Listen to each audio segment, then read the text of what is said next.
किसान का बेटा, था वो दृढ़ता का भंडार।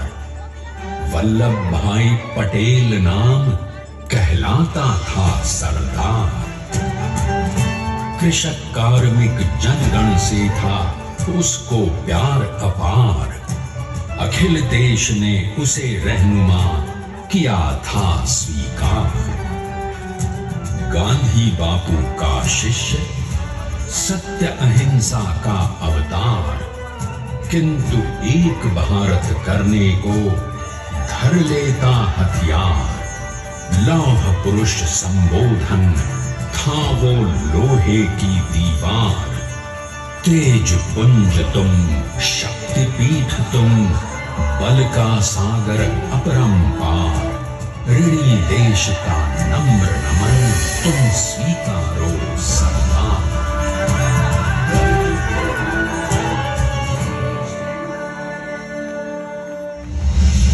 1857 में अंग्रेजों को ललकारने वाले पहले स्वतंत्रता संग्राम के एक सक्रिय सिपाही थे झवेर भाई पटेल।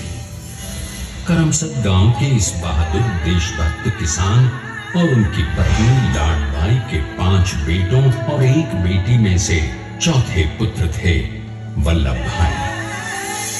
बालक वल्लभ ने करमसद के बाद नडियाद से अपनी हाई स्कूल की शिक्षा पूरी की। फिर 13 साल की उम्र में उनकी शादी भी हो गई, छोटी सी झवेर बाई से। 2 बच्चों, बेटी मणिबेन और बेटे डाया भाई को जन्म देने के बाद झवेर बाई असमय ही चल बसी। सदी बदलने और 20वीं सदी आने पर उनका जीवन भी एक चमत्कार की तरह बदला। रीडर का इम्तिहान पास करके वो वकालत करने लगे। पहले गोधरा, फिर आणंद और उसके बाद अहमदाबाद में। मगर जल्द ही वकालत छोड़कर वो बैरिस्टर बनने की इच्छा से इंग्लैंड चले गए। लंदन में बैरिस्ट्री में अव्वल आने और वजीफा जीतने वाले वो अनोखे भारतीय थे। अब तो अहमदाबाद की वरिष्ठ अदालत में बैरिस्टर पटेल की जिरह और जीतों की धूम मच गई।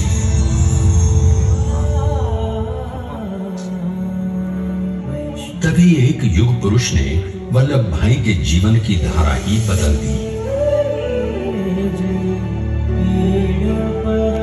दक्षिण अफ्रीका में सत्याग्रह के अहिंसक अस्त्र से गोरे शासकों को सबक सिखाकर भारत वापस आए बैरिस्टर मोहनदास करमचंद गांधी से मिलकर वल्लभ भाई ने अपने कुछ वर्षों से सीखे विदेशी व्यवहार और संस्कार हमेशा के लिए त्याग दिए और अब वो अपने खेड़ा के किसानों को हक दिलाने के लिए बापू के साथ आंदोलन में कूद पड़े। अब उनके पैरों में जूते नहीं, गांव की धूल थी। हृदय में भारत भूमि की शस्य श्यामला धरती। मन में थे गांधी और मस्तिष्क में एक नए स्वतंत्र भारत का सपना।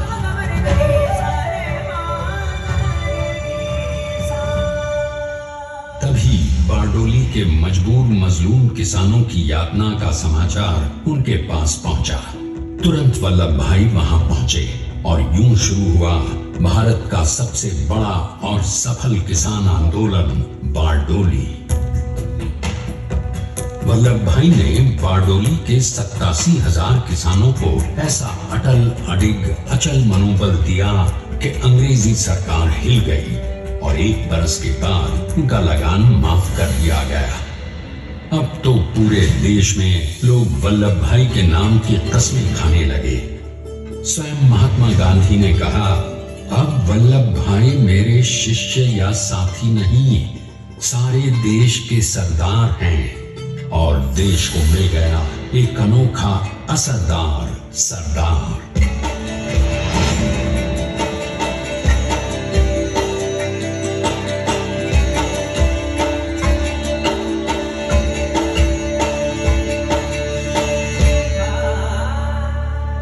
सरदार पटेल के नाम और देशभक्ति से अंग्रेज डर कर कांपने लगे।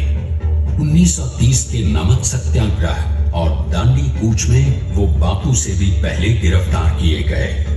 तो सन 1932 में फिर उन्हें बापू के साथ ही जेल में 2 सालों के लिए डाल दिया गया। मगर आजादी के दीवानों को, स्वतंत्रता के परवानों को कौन गिरफ्तार कर पाया है? जेल से छूटते ही सरदार को कांग्रेस के नए राष्ट्राध्यक्ष पद पर चुना गया और उनकी सरपरस्ती में राष्ट्रवादी भारतीयों ने तमाम ब्रिटिश सूबों में जीत हासिल कर वहां अपनी स्थानिक सरकारें बनाई। किंतु सरदार का सपना केवल सरकार बनाना नहीं था।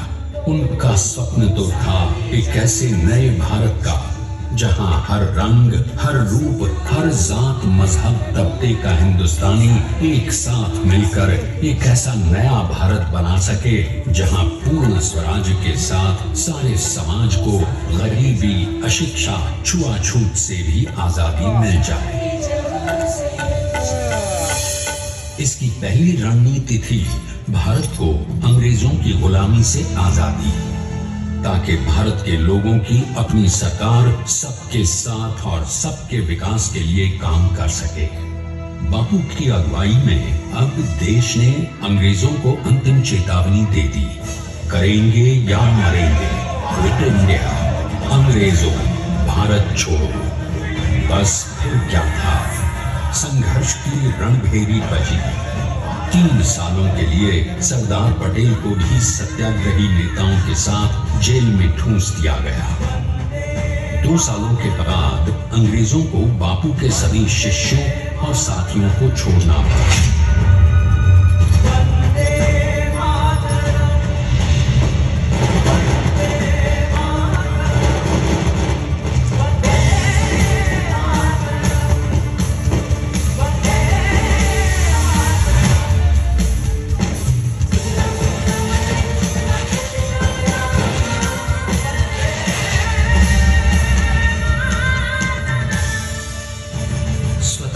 के स्वप्न के सच होने के साथ अब सरदार पर कई एक नई जिम्मेदारियां थीं। आने वाली आजादी की तैयारी और एक नए भारत के लिए नए लोकतांत्रिक संविधान की संरचना।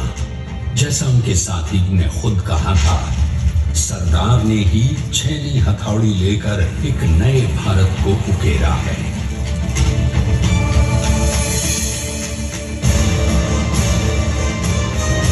स्वाधीनता तो प्राप्त हुई, लेकिन खंडित भारत में भी उठते विभाजनवादी अंधकार को अभी दूर करना था। जब देश के खंड खंड होने का भय उत्पन्न होने लगा, तो सरकार ने निर्भय होकर खुद अपनी केंद्र सरकार और साथियों को भी चुनौती दे डाली और जम्मू कश्मीर को बचाने के लिए सारे देश का आकाश वायुयानों से भर गया।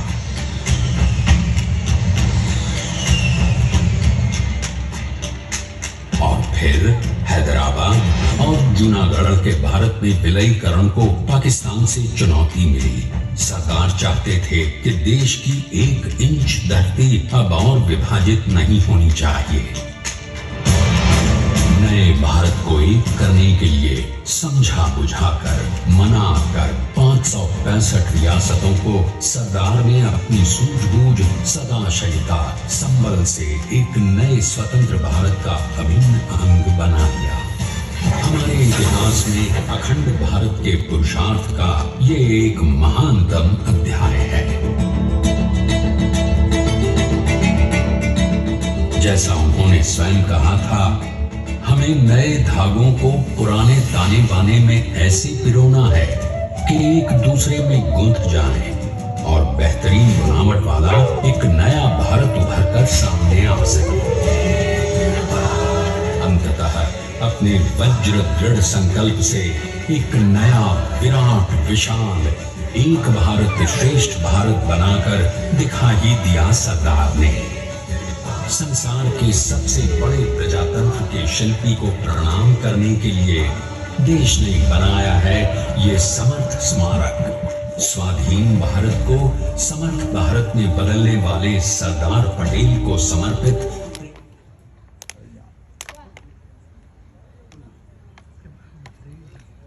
अस्तित्व में बनी विश्व की इस विशालतम प्रतिमा के सामने आकर सारी दुनिया जैसे स्वयं ही नतमस्तक हो जाती है।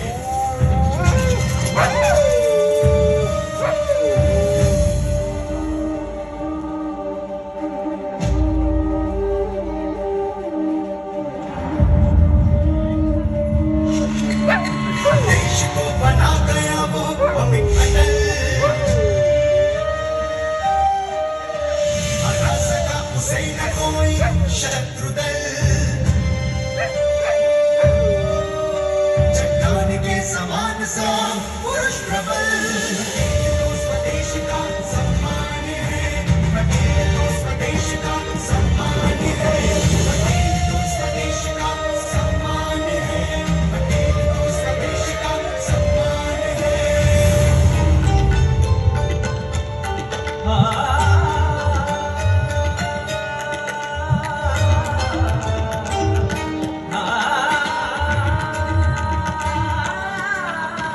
ऊंचाइयां आकाश को छुए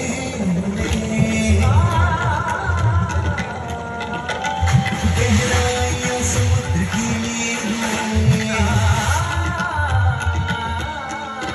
कदम अधिक जमीन पर जमे हुए, पटेल अपनी आन का निशान है, पटेल अपनी आन का निशान है, पटेल तो स्वदेश का सम्मान है, स्वदेश का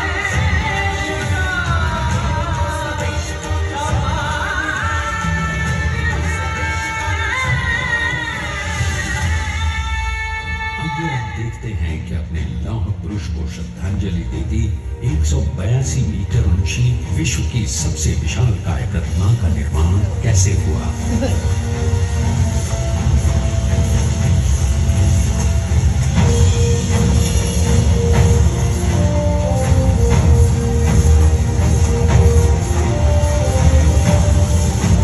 गगन चुंबती इस अद्वितीय अभूतपूर्व प्रतिमा को बनाने के लिए सबसे पहले नदी पर 4500 क्यूबिक मीटर का राफ्ट बना और फिर सीधा 600 फीट का कंक्रीट का पोल बनाया गया।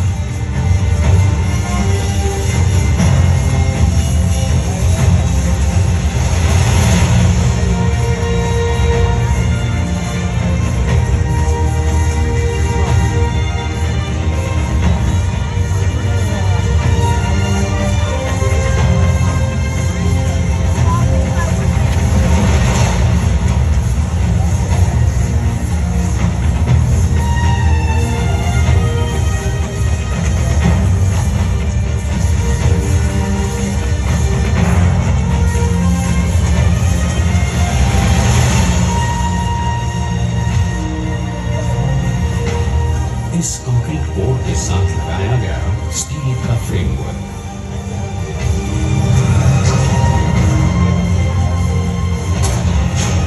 और फिर इस फ्रेमिंग पर 6500 ब्रॉन्ज के पीसेस लगाए गए।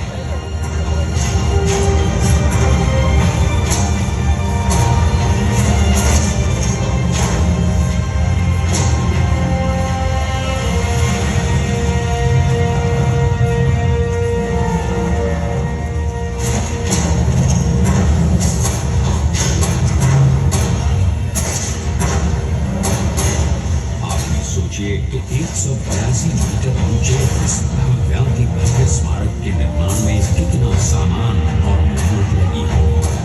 70,000 metric ton cement, 18,500 metric ton reinforcement steel, 6,000 metric ton structural steel और 1,700 मीट्रिक टन ब्रॉन्ज।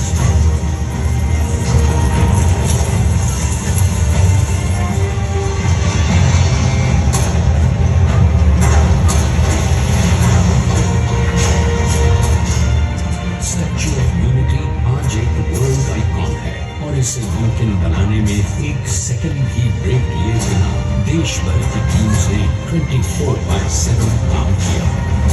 250 से ज्यादा इंजीनियर्स, 4,500 से ज्यादा स्किल फोर्स और कई लाख मानव दिन। हम गर्व से कह सकते हैं कि कुल मिलाकर स्टैच्यू ऑफ यूनिटी के निर्माण में 95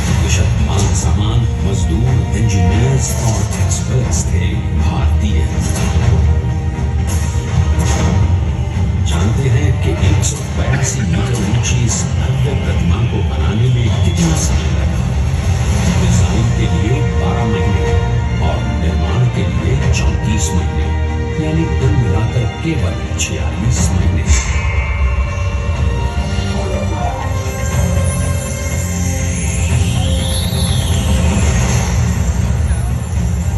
और इसी तरह बनी देश के शिल्पकार की एक अनूठी अद्वितीय विशाल प्रतिमा, जो सिर्फ आज ही नहीं बल्कि आने वाले न जाने कितने सालों तक यूं ही चमचमाती रहेगी।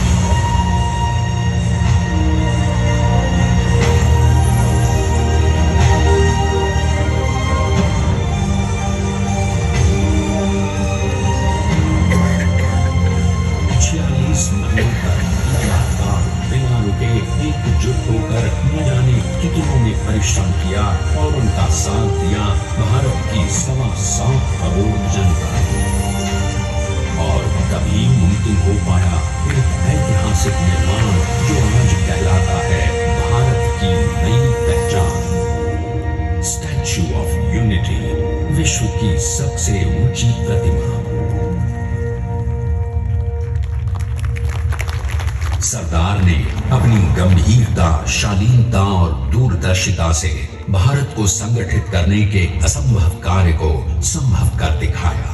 आइए आज हम सब उन्हीं की महिमा में विश्व के सामने एक उदाहरण रखें, क्योंकि ये ही भारत को श्रेष्ठता के मार्ग पर ले जाएगा। हमारा कर्तव्य ये है, हमें निश्चय कर लेना चाहिए कि हमें हिंदुस्तान में जितने लोग थे सबको मिल के भाई भाई की तरह के रहना है। स्टैच्यू ऑफ यूनिटी एकता की प्रतिमा और श्रेष्ठता का प्रतिबिंब है।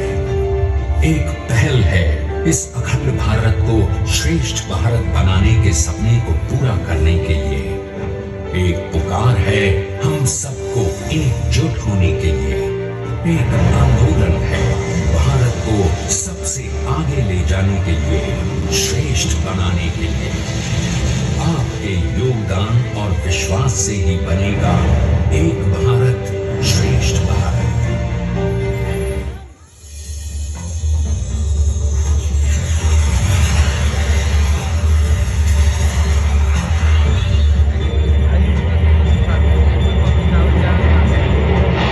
Please stand up for the national anthem.